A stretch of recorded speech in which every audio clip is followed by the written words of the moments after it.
الحمد لله الذي لا يبلغ مدحضه القائلون ولا يعطي نعمه العاجلون ولا يعطي حقه المجتهدون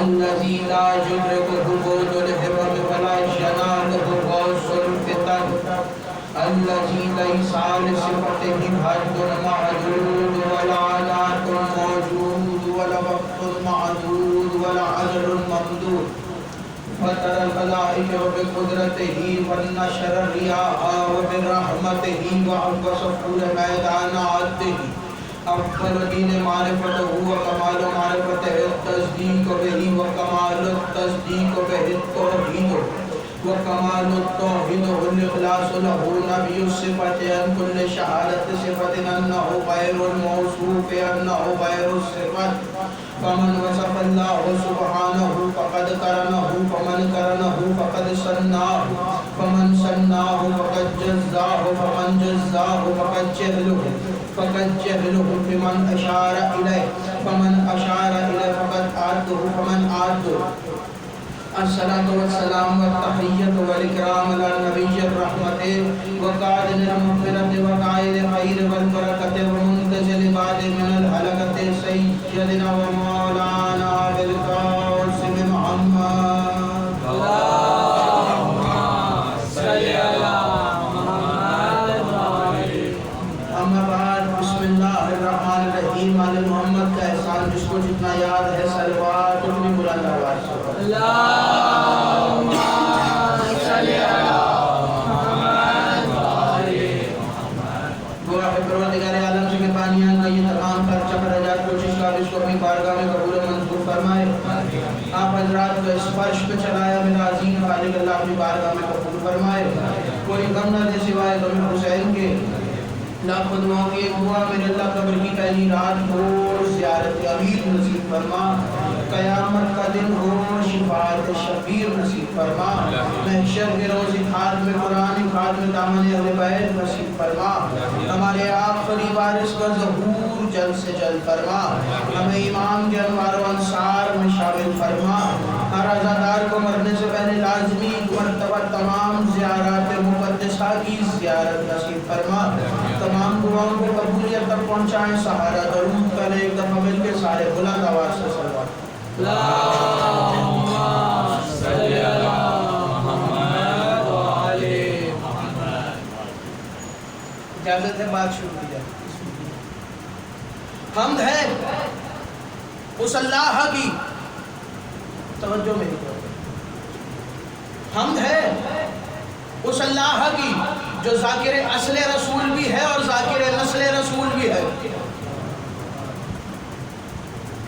لاکھوں کروڑوں درود اور سلام اللہ کے ان مصطفیٰ مجتبیٰ اور مرتضیٰ بندوں پر کہ جنہوں نے وحشی کو انسان انسان کو مسلمان اور مسلمان کو سلمان بنا دیا سلام ہو ہستیوں پر کہ جن ہستیوں نے بے زر کو دیکھا ابو ذر بنا دیا بے مال کو دیکھا بلال بنا دیا مجبور کو دیکھا مختار بنا دیا سلام ہو ہستیوں پر کہ جن ہستیوں نے کنکر کو نوازا در بنایا آسی کو نوازا ہر بنایا سلام ہو اللہ کے ان مصطفیٰ مجتبیٰ اور مرتضیٰ بندوں پر کہ جنہوں نے منکروں کو دیکھا تو فنار کر دیا ہم جیسوں کو دیکھا تو آزادار کر دیا منکروں کو دیکھا تو فنار کر دیا ہم جیسوں کو دیکھا تو آزادار کر دیا آزادار کا ایک مقام ہے یہ ذہن میں رکھنا اپنے اندر جو آزادار ہے اس کو پہچانو آزاداری مذاق نہیں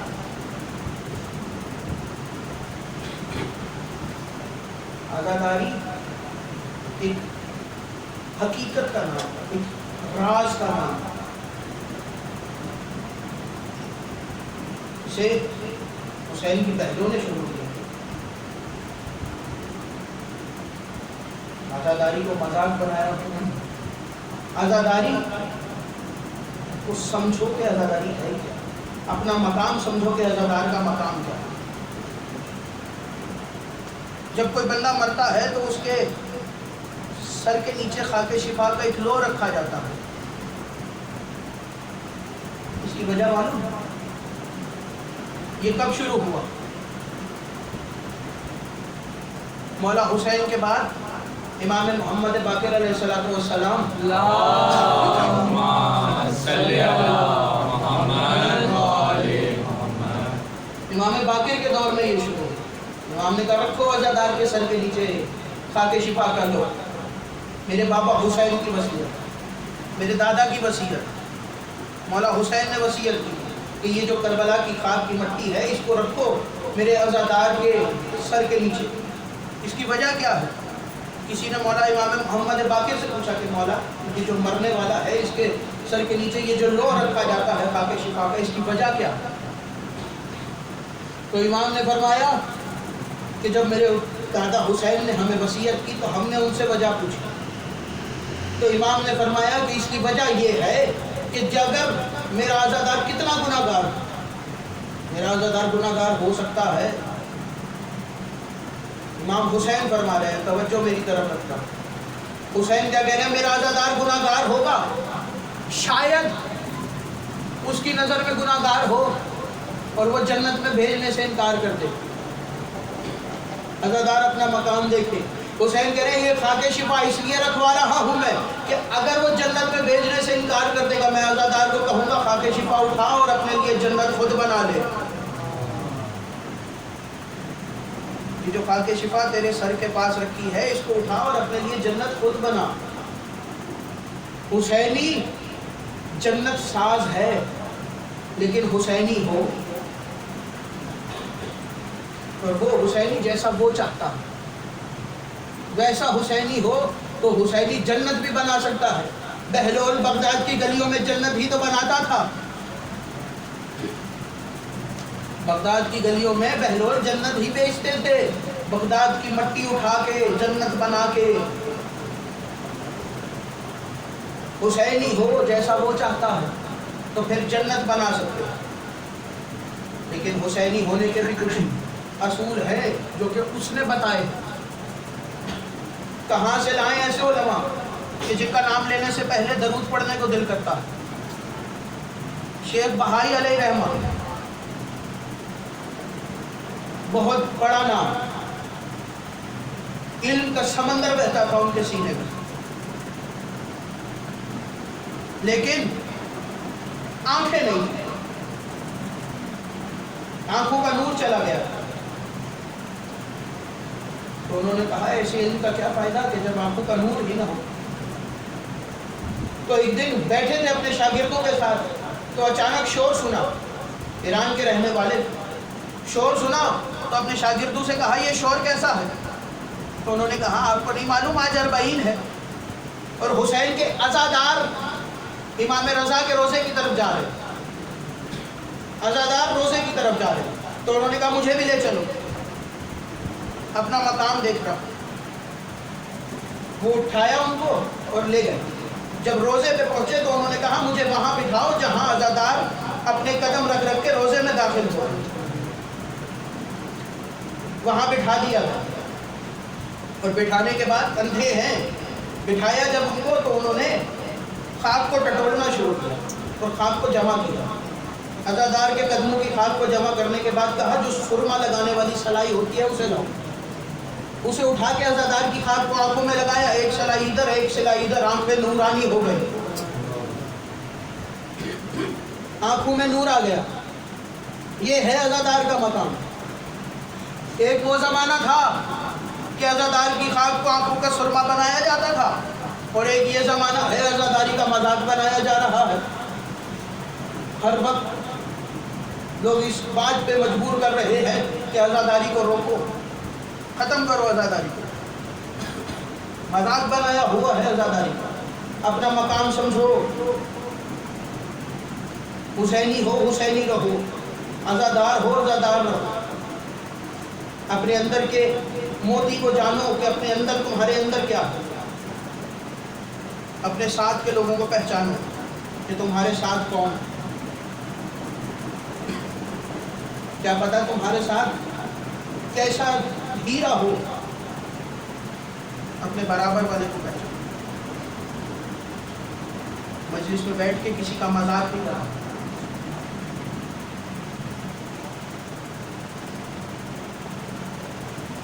13 سال ہو گئے مجھے پڑھتے ہوئے اس گھر میں یہی چیز دیکھتا ہے.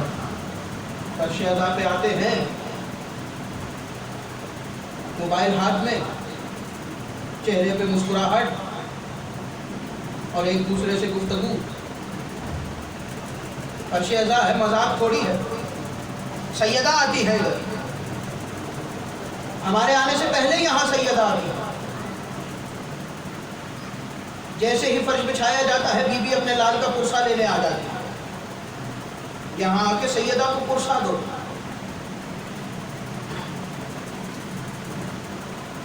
لیکن فرش ادا پہ آ کے ہنسو تو سیدہ کے دل کو ٹھیس پہنچتی. باتیں کرو لیکن وہ بات کرو جو فرش ادا سے متعلق، حسین سے متعلق. اپنی باتیں بعد میں بھی ہوتی رہے گی. سیدہ کو کرسا دینے آئے.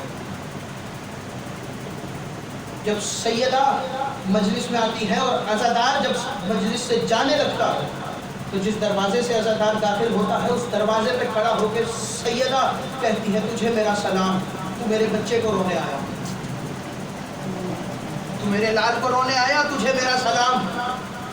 جسے زہرا سلام کرے وہ فرش ادا پہ بیٹھ کے مذاق کرے. اپنی قیمت کو جانو، اپنی قدر کو جانو. عزاداری کے معاملے میں کوئی سمجھوتا نہیں. 4 چیزوں پہ سمجھوتا نہ کرنا: حسین کی عزاداری، زہرا کا حق، علی کی ولایت اور نماز. ان 4 میں کوئی سمجھوتا نہیں. انہی چیزوں کو بچانے کے لیے حسین نے گلا کٹایا ہے کربلا. تنہا رہ گئے، صدا دی حل من ناصر ینصرنا، ہے کوئی جو میری نصرت کرے. اتنا سننا تھا اصغر نے اپنے آپ کو جھولے سے گرا دیا.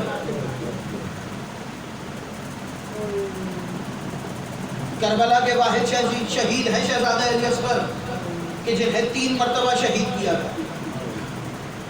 کل شہید 1 مرتبہ شہید ہوا.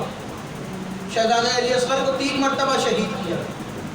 جھولے سے گرایا، ماں نے آواز دی مولا حسین چلے. شہزادے کو تیار کیا اور مولا کی گود میں دیا. کہا میرے بیٹے کو لے جائیں اور لے کے چلے حسین اصغر کو. 2 دریاؤں کے درمیان حسین 9 لاکھ کے لشکر کے سامنے پہنچے. 6 مہینے کا بچہ تھا، کتنا پانی پی لیتا. آواز دے کے کہا میرے بیٹے کے لیے 1 گھونٹ پانی کا دے دو.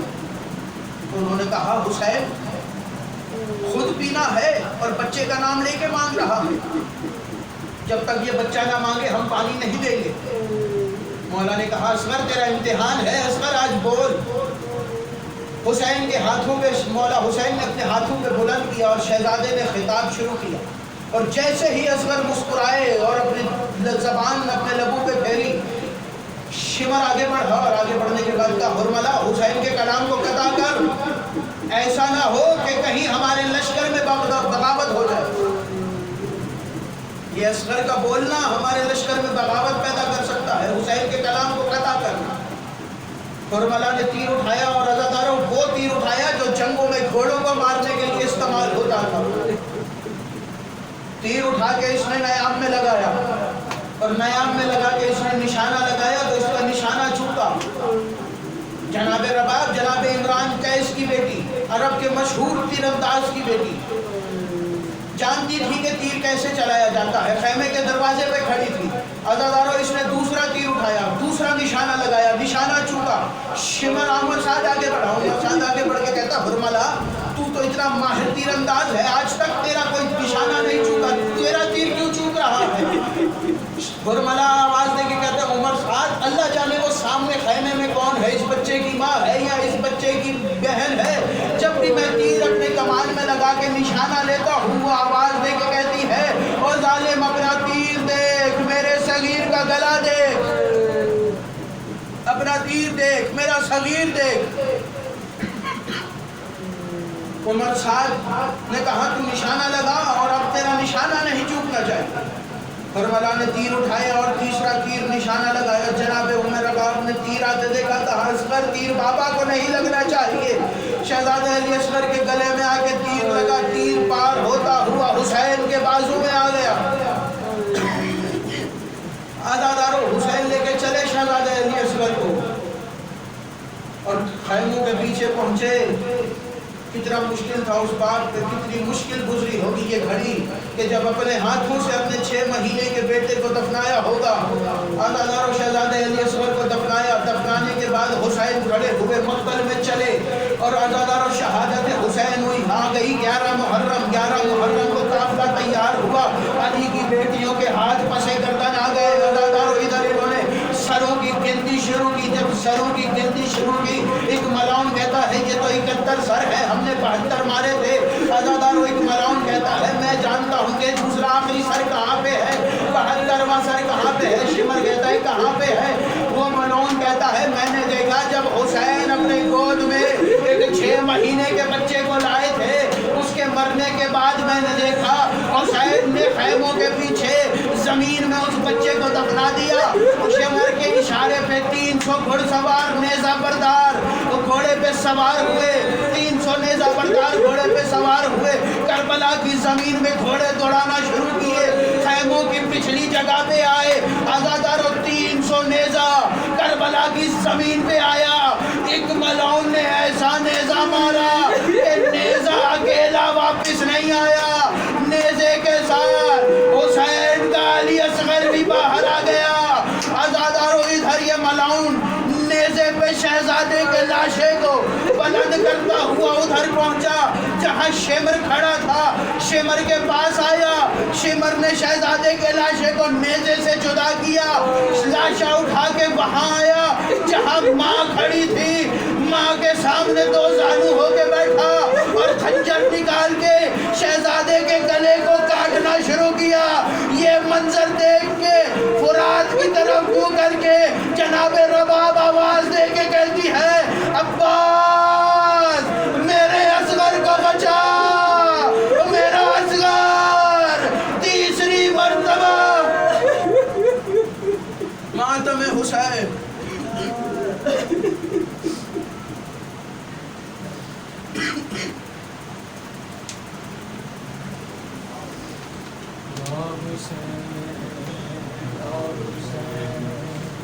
Love Hussein.